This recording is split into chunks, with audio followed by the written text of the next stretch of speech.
if you Okay, good morning. Thanks so much for joining us once again on the Network Breakfast. I'd like to say good morning to each of our guests, our members, and we'll give them 30 seconds to say good morning, and then we'll continue on with our presentation about 5 customer retention strategies and the importance of promptly returning all of your phone calls. So we're going to say good morning to Chris Walters. Good morning, Chris Walters with See-Through Windows. I provide vinyl replacement windows. We also install. At this time, we would like to let everybody know that the manufacturers are out probably 8 weeks at the least, and some windows, colored windows, are out 10 to 12. So you got to think ahead right now. Call me. Excellent. Thank you, Chris. Thanks for joining us. Good morning, Mike Bentley. Hey, good morning. I'm Mike Bentley from the Brooks and Stafford Company, and we are a full service insurance agency, but my area of experience is in the health insurance field, whether it's needing individual health insurance, a short-term policy, you're between jobs, or you don't want to pay for COBRA, or you are ready to graduate to Medicare. We help hundreds of Medicare beneficiaries across the country. So please feel free to give me a call with your question. Mike Bentley from the Brooks and Stafford Company. Very good. Thank you, Mike. And good morning, Jeff Hexter. Good morning, Network Breakfast. I'm Jeff Hexter with Always Keep Computing. I work with the home and the small office user who's suffering from their technology issues and don't know who to call. So when their Wi-Fi is whiffy, their printers aren't printing, and their computers aren't behaving, people call me. I want to remind everybody that every Wednesday morning from 9 to 11, I grab a table at Jack's Deli over at Cedar and Green Roads, and I answer computer questions for anyone who comes to join me for breakfast. So I've been doing this over a decade, and if you know anybody that has a computer question that they ask you and you don't know the answer, just send them to Jack's on Wednesday mornings. I'll help them out. Thanks. Very good. Thank you, Jeff. And thanks for a reminder of you being at Jack's Deli on Wednesday mornings at 9. Okay, good morning, Lee Jackson. Good morning, everybody. Lee Jackson with Jackson Consulting Services. I provide mostly in the healthcare space, but I provide contract and network development for health insurance companies and for hospitals and physician groups, as well as providing marketing, business development, and some leadership training as well in the same space. Again, Lee Jackson, Jackson Consulting Services. Excellent. Thank you. Thanks for joining us, Lee. Good morning, Trina. Morning, my name's Trina Gigax with Fresh Eyes Reading, and I'm a copy editor, and what we mostly know is that a confused mind cannot make a decision, and that goes even to your writing. If your writing isn't great and clear and in good sentence structure and gotten rid of all the clutter of words, people can't get through it easily, and they won't make an action, either call you or buy something. So I work with newsletters, a website, emails to all employees, white papers, anything that's written could always use a good editing job. Trina with Fresh Eyes Reading. Great. Thank you, Trina. And also, if you go to YouTube, the Network Breakfast channel on YouTube, please look for Trina's video that she did. She explained a lot of what she does. And it all sounds like something we should really pay attention to. So go to the YouTube, the Network Breakfast channel. So now we'd like to say good morning to Rob Lord. Good morning, Rob. Good morning, everyone. I work for Thrivent Financial. We're a full-service financial company, anywhere from life insurance, long-term care to financial planning, retirement planning. And we try to get you a clear picture, and we view your money as a tool and not a goal. Rob Lord, Thrivent Financial. Excellent. Thank you, Rob, and thanks for joining us. Now I'm going to share my screen, such as it is.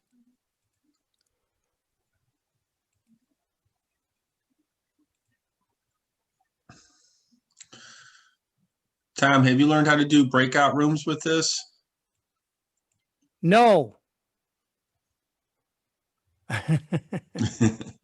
Maybe for the future. Yeah, well, I know that we don't need it in our room, but there's when you have a large group and then you want to send them out to smaller sessions, there's a way to do it automatically. We I can haven't each have figured our it own out. room.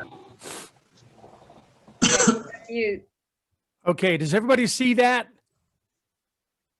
Yes. yes. Mhm. Now if I could get it to play.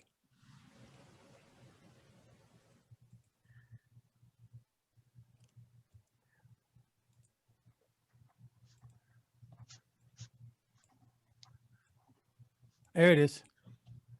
Did you know it is 6 to 7 times more expensive to get a new customer than it is to keep your current ones? And that's why as a business owner, it's so important you learn how to create a raving customer fan base where they're talking about your products and services for free, where they're so satisfied with what you do, they buy more products and services. And people have been asking me, how have we been able to do it here at Success Insider? Whenever I'm speaking on stages and I'm sharing this, they often ask, Tim, how have you got clients that's been with you from day one? How have you got like a raving consumer fan base? Because I often see them talk about your products and programs for free online on Facebook and so forth. And it's not some form of luck. It's not some form of trickery. It's not some form of manipulation, far from. It comes down to these 5 steps I'm going to share with you today. And this requires you to think different. It's about coming from the right place. Provided you do, yes, your business will grow, but most importantly, your customers' lives will be transformed. Pay close attention.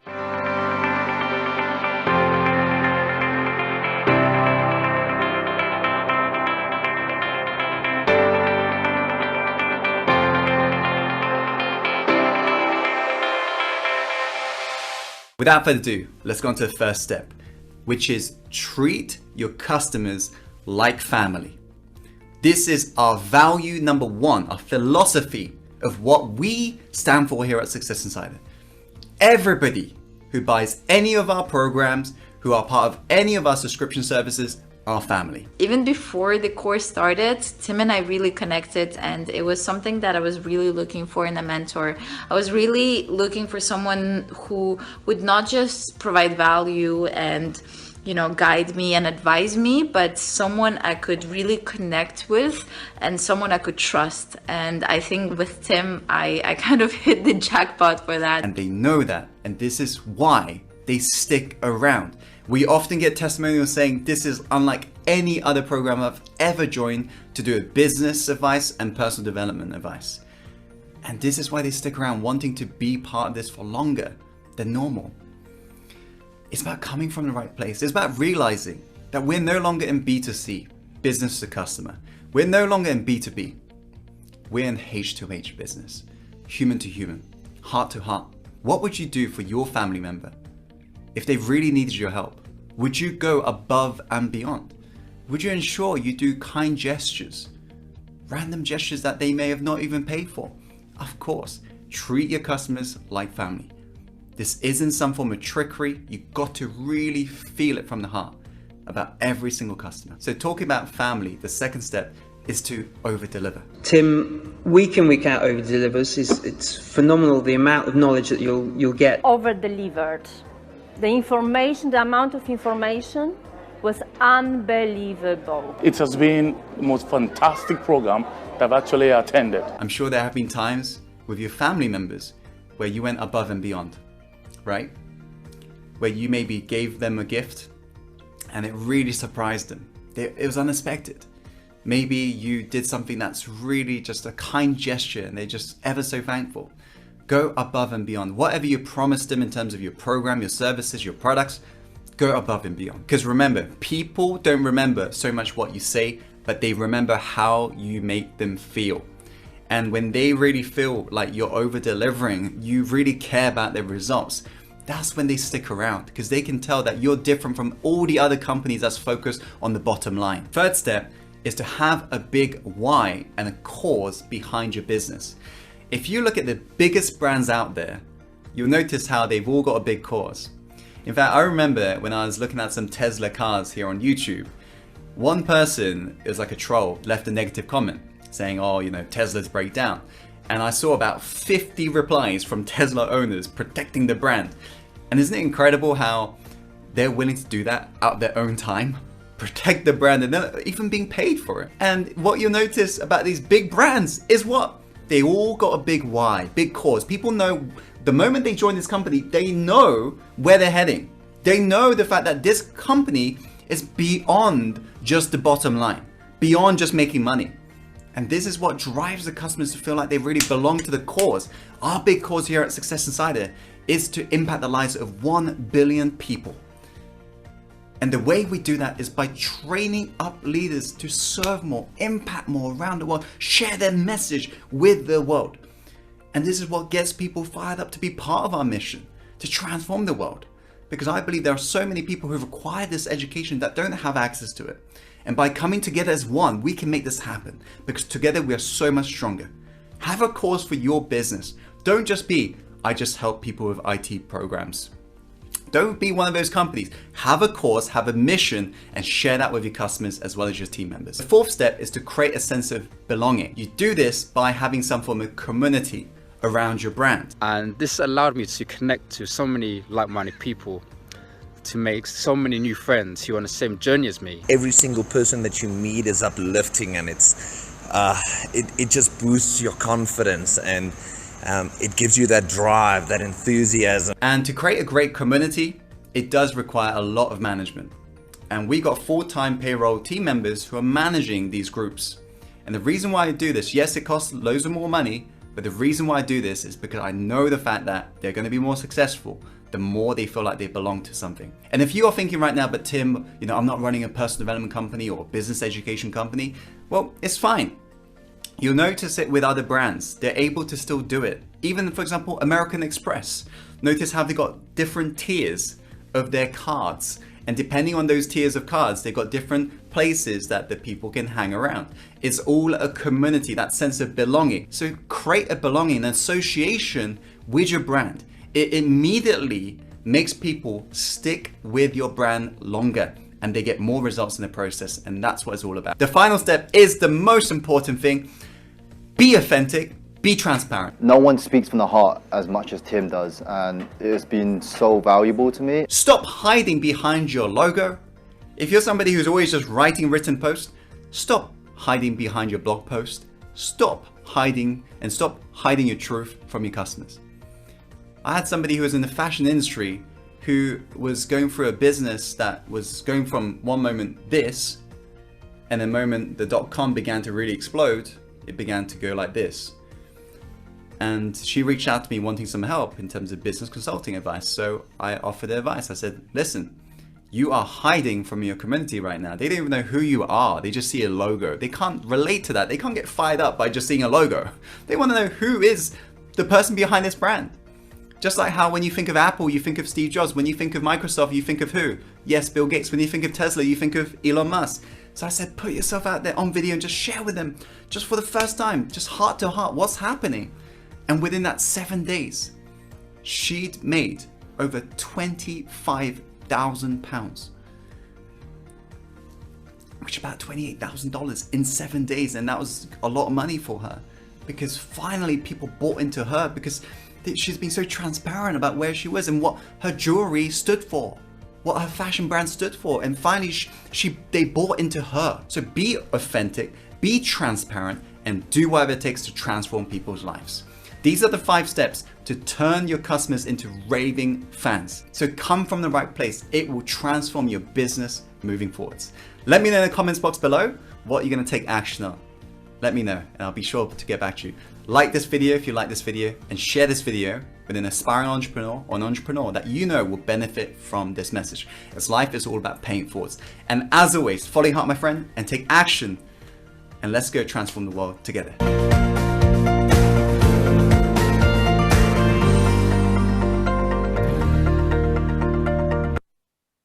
Okay.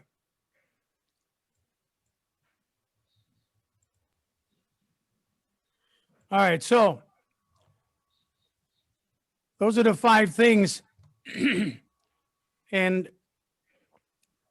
I'm sure you've all employed one of those 5, but which one of us has employed all 5?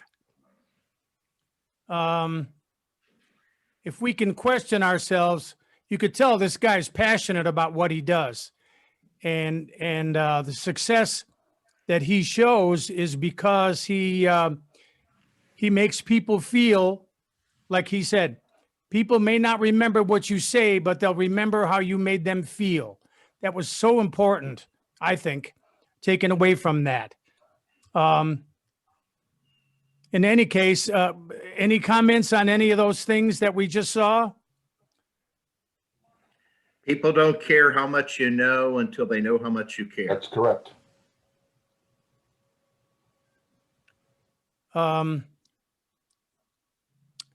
Were any of those things part of what you wanted to talk about, Chris? I think the first part is what over deliver. I think that was number 2 or 3. Yeah, The exactly. first one was make people feel like they're part of your family. Well, here, I'm fortunate because when I started in 2012, I've still got, and I just looked the other day, I've got 3/4 of the customers that and some of them have fallen off and quit and done this type of thing. But I've got about a half of my customers that I've had since 2012. Wow. And those people refer other people to me. That's why I really don't have to advertise very often. And yet, for example, yesterday I got 2 calls from people I've never even heard of. They told me the customer that told them to call, and I talked to them, and I'm going to go take a look at them Thursday or Friday whenever the weather's fine. But most of my business is coming from referrals right now. Yeah. That was one thing he talked about, was the idea of expanding your customer base. If you have most of the customers that you've ever had, then that means you're doing something right, because these people want to stick with you because you're producing for them, and you probably make them feel like they can trust you and that they like the products and or services you provide, which we all need to do as we move through one job or another. It's imperative that that we make them feel not like they're just one of many, which is hard to do, especially when you get a customer list the size of Mike Bentley's. And for him to keep the customers for so long, he probably has the most impressive customer list of any of us. And you probably have a couple of hundred Medicare, maybe. How many is Over it, Mike? 900. Ay, Over ay, 900 Medicare. 900. How, that is just breathtaking to have 900 customers, and probably you've had them for years, or at least most of them for years, right? Yeah, I look at a retention rate of those customers, and generally speaking, if I get a Medicare client, new client, I jokingly say to them, we're going to partner for the rest of your life. You know, when you reach age 65, according to the Social Security life tables, your average life expectancy is about 18 years. And so you're going to live till at least 83. And normally Medicare beneficiaries are very loyal. They don't leave you. They have a lot of questions because they see Joe Namath on TV all the time, or call the Medicare hotline, or you may be missing, free benefits. But the way I lose clients is when they die. And otherwise, if they move to a different state, they bring me right along with them, and we find a product for them, whether they're in California, Florida, Arizona. But it's creating, going back to the video, I call it partnership. He says, treat everyone as family. You want to create a partnership with your client where they feel they can't make a decision concerning their coverage or even maybe treatment until they touch base with me. So partnership is a big concept that I try to promote. I think what allows us, like you say, they could go from state to state. The internet and the idea of being able to sign documents digitally online has allowed us to maintain customers that we may not have 10, 15, 20 years ago. They moved away or they retired, went to Florida. They have to get a whole new set of financial advisors and CPAs and insurance men and things like that. But these days, I think Rob's to this with the technology that we have today. It's really brought about a huge hit in the insurance market, especially your local independent agent, or your nationwide or State Farm agent, because now so many people, they'll see the commercial on TV with the emu, or they'll see Flo from Progressive, and they'll just go right online and do their own comparison and do their own shopping and say, why should I get an agent involved? Many times thinking that they're going to cut out some of the cost as far as commission that's built in. So for the insurance industry, for the independent agent, it's become more difficult because of technology, because the internet has opened up a new realm.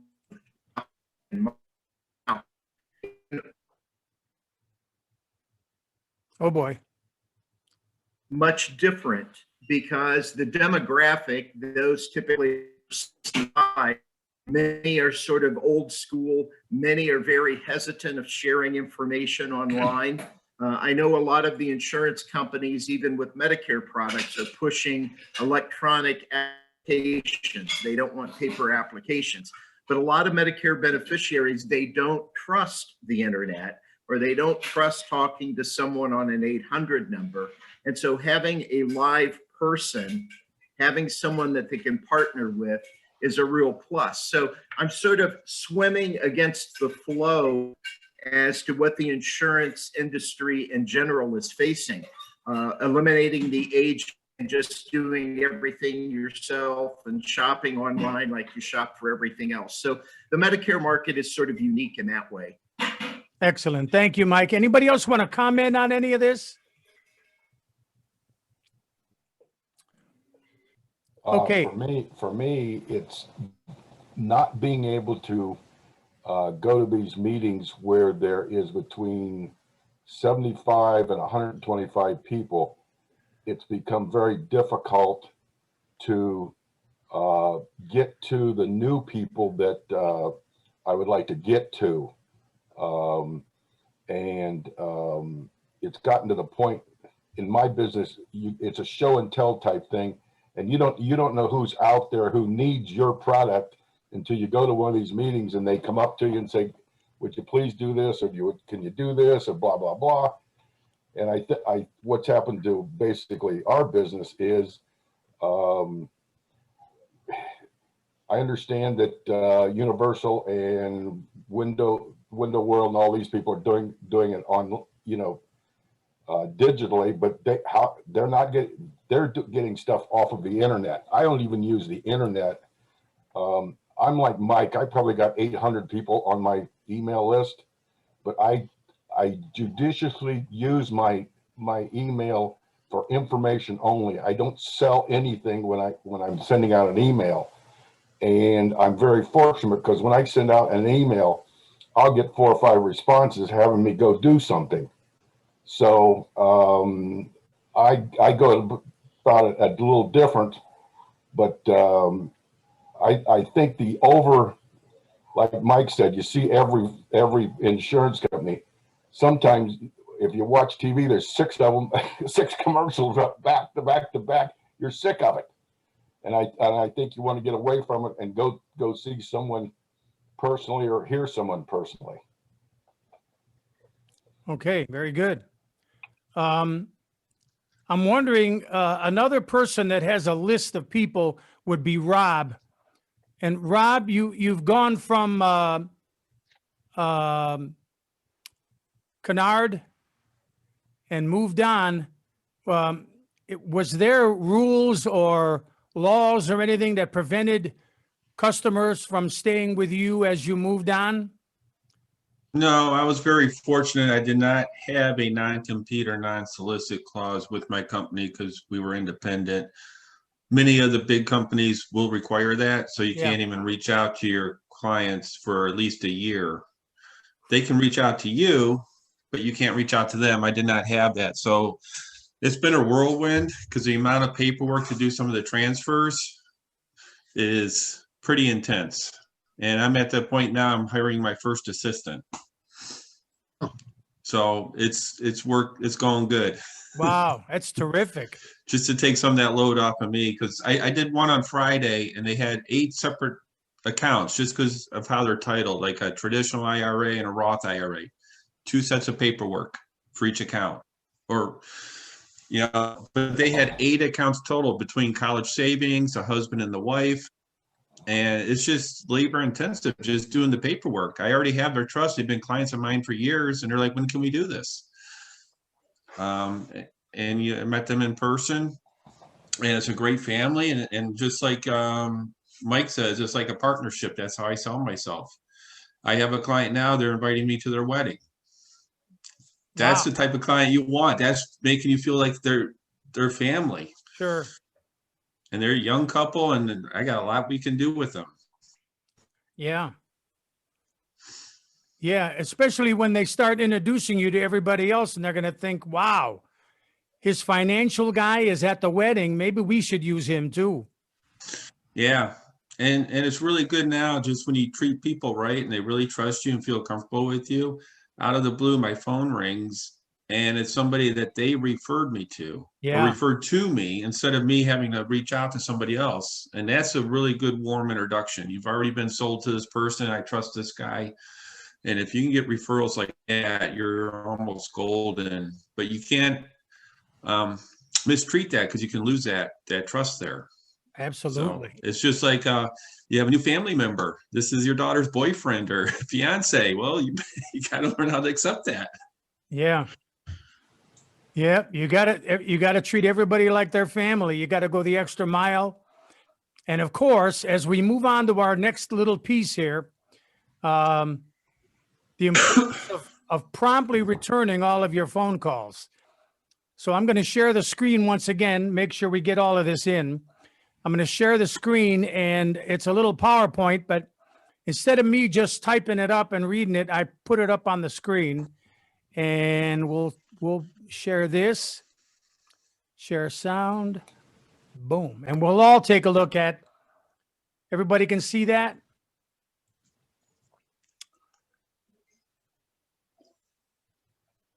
Okay, the importance of promptly returning all of your phone calls.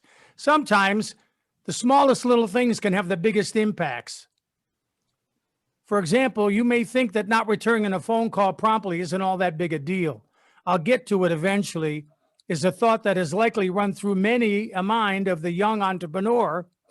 However, placing little importance on the necessity to quickly return phone calls can have massive repercussions for your business. Let's see, I got to go to the next one here. Okay, why is it so important to return phone calls properly? Now, you may wonder, why do we even have to talk about this? Because we're all going to agree it's important to return phone calls promptly. But let's look at it. Firstly, and most obviously, it gives a bad impression of your business. The impression is that it cannot be relied upon to provide expedient service. In today's world, people expect things fast. Consider the fact that just any individual with a smartphone can Google a question and have it answered within seconds. This is what you're competing with. When you neglect to return important messages shortly after receiving them, you give your clients and prospective customers reasons to seek assistance elsewhere. Chances are that they will receive a speedy service from other businesses. Unfortunately, not everyone is adept at returning messages quickly. And this is why it's important to understand just how imperative it is to your company's bottom line.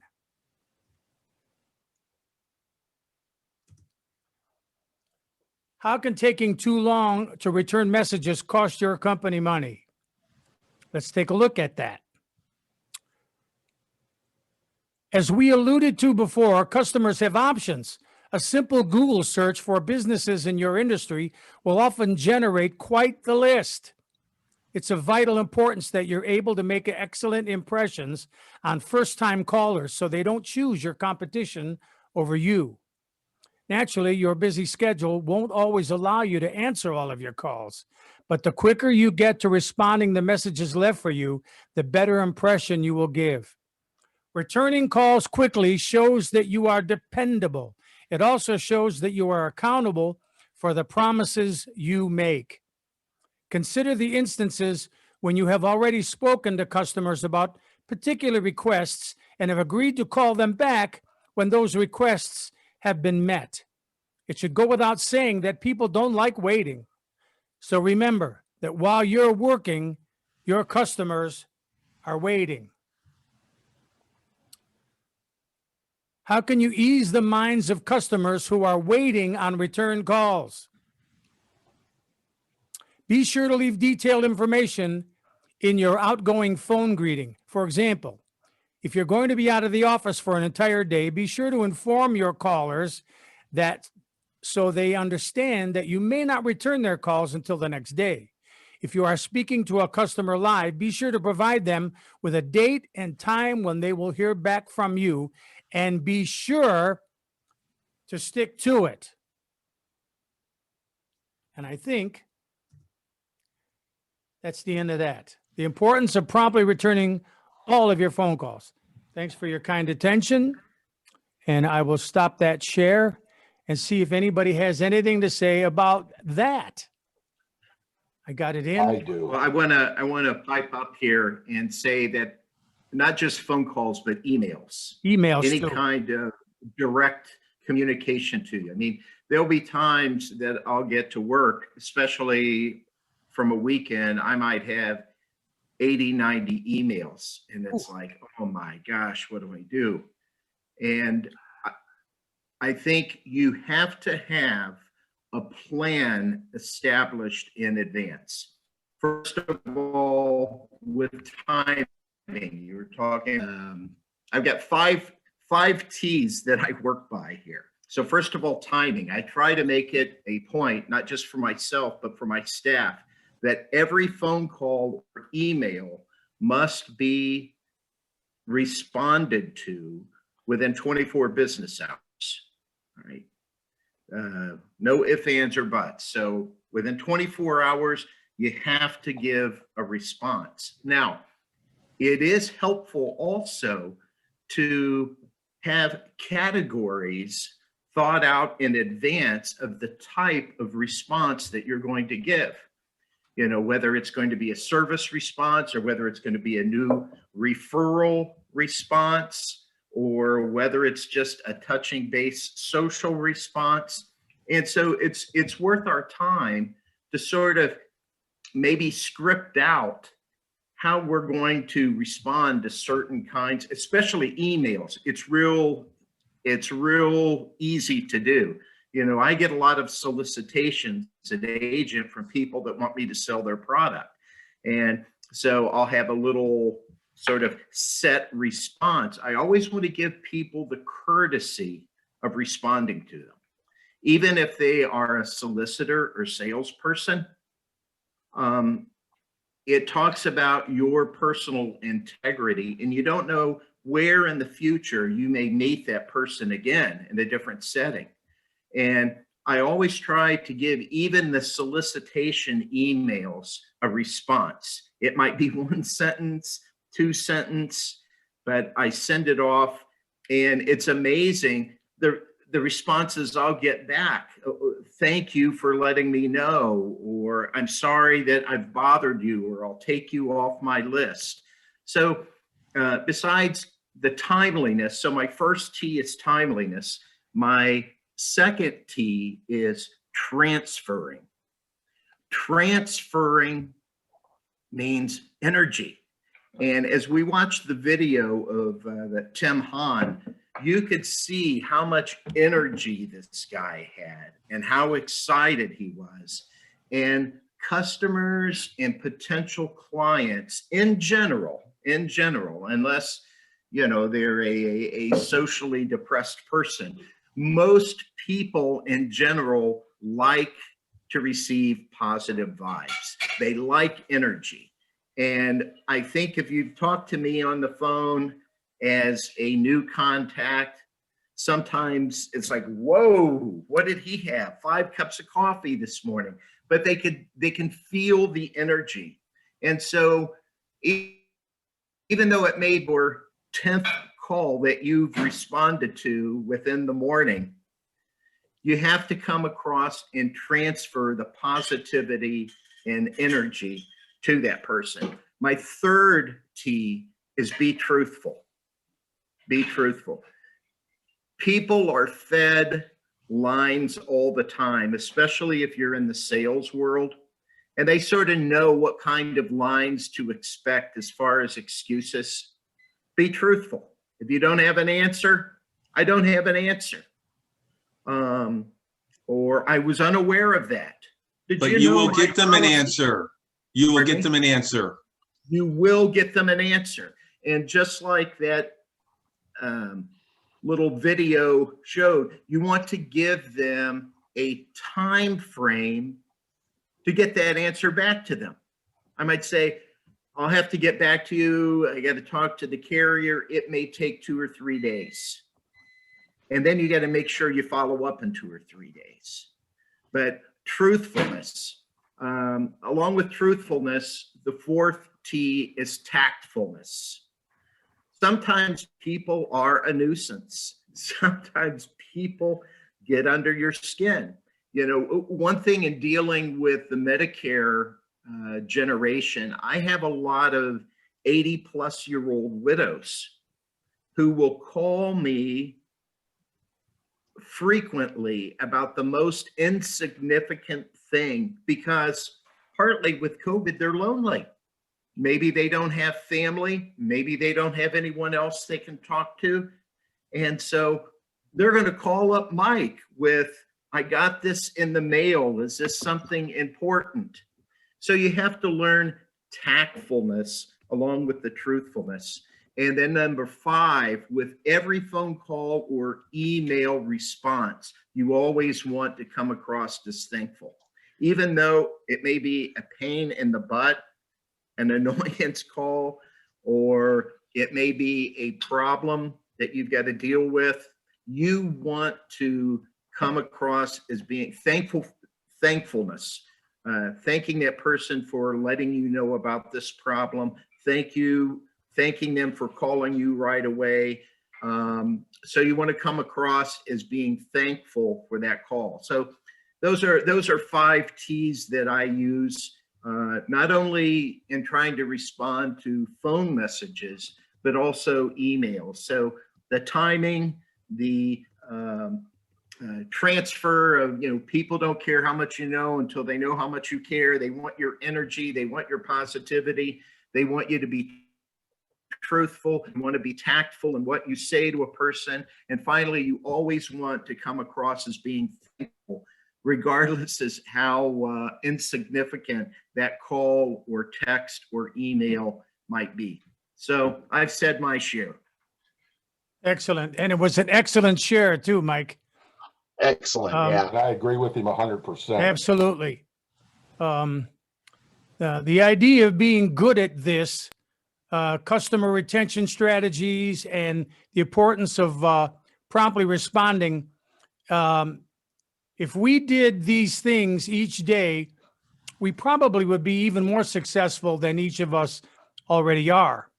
And you want to be preemptive, and you want to take some time maybe to write out a script ahead of time, how you're going to respond to certain emails or certain text messages, or you get a certain kind of phone call. How are you going to be very tactful and polite?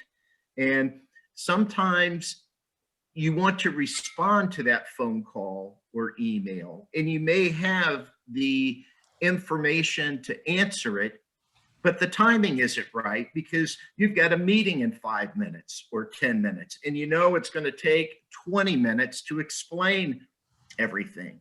So you actually, it's worth the time to take 15, 20 minutes and sort of script out ahead of time how you might respond to certain situations. Yes, very good. Thank you, Mike. And thank you, Chris, for your contribution. I know Jeff Hexter,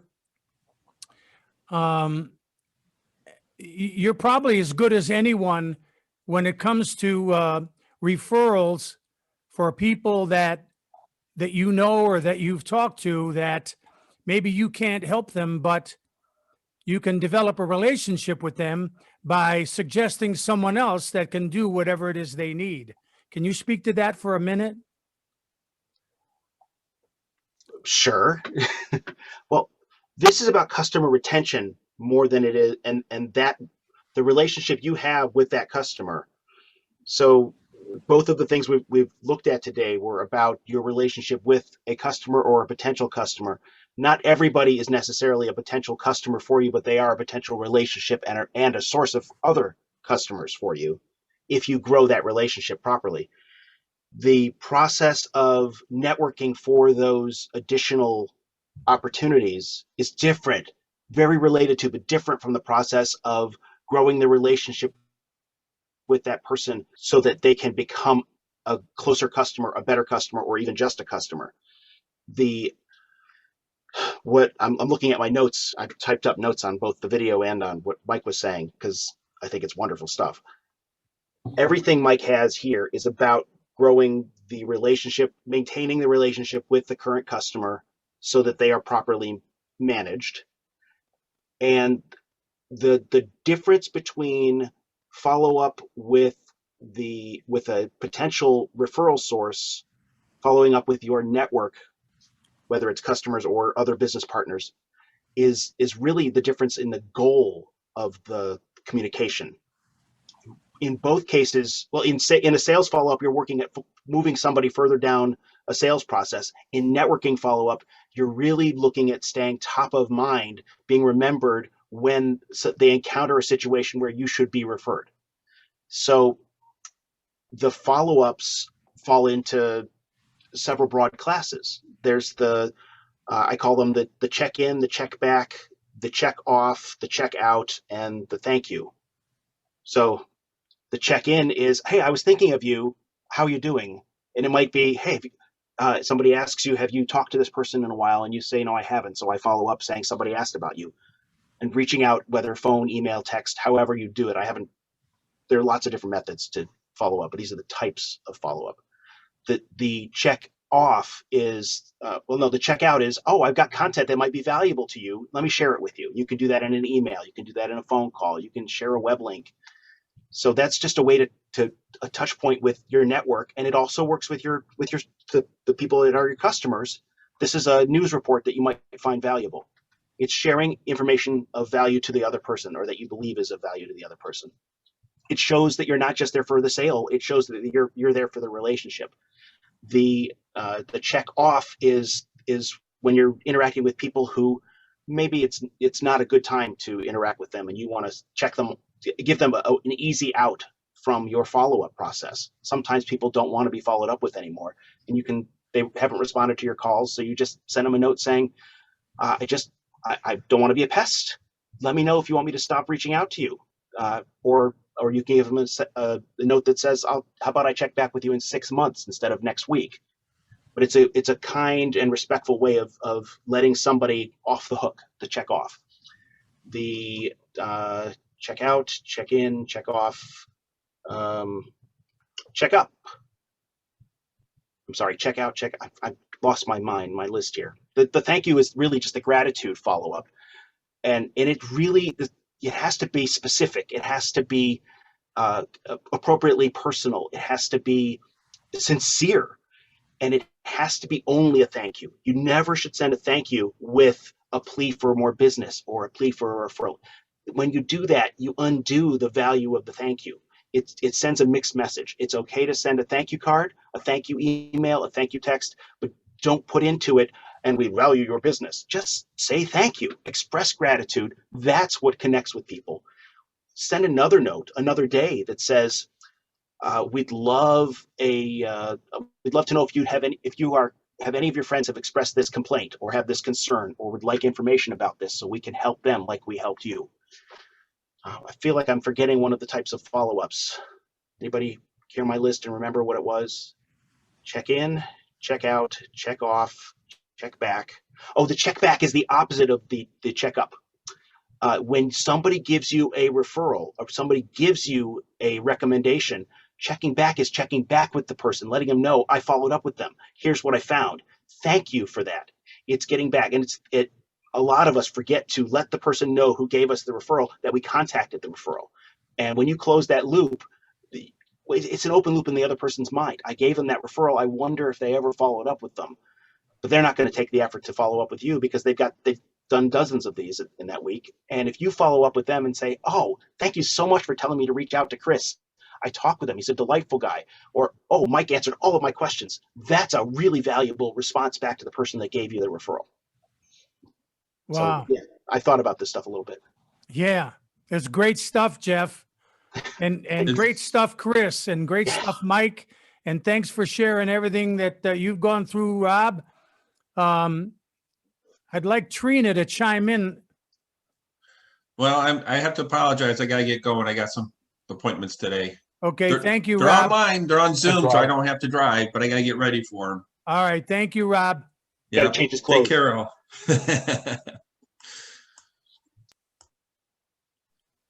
So what do you think, Trina? Well, I'd like to think I do most of these things. I don't have as many clients as you guys do because mine is a very individual. When you're working with somebody, especially writing and going over edits and edits, you're in constant communication and it's a very collaborative type of arrangement. And I absolutely get back to everybody.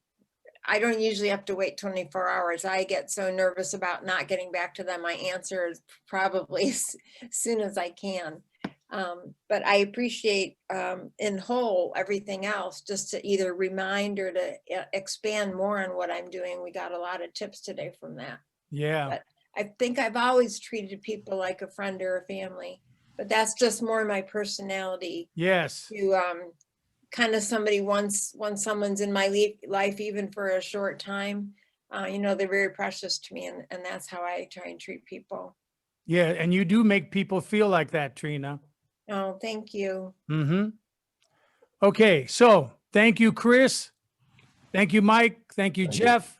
Thank you, Trina. Thanks, Tom. For joining us this Tuesday morning in the Network Breakfast. We'll see you again next Tuesday morning, and we'll cover another topic. Thanks so much, and we'll talk to you then. Thanks. Bye. Thanks, Mike. Thanks, Mike.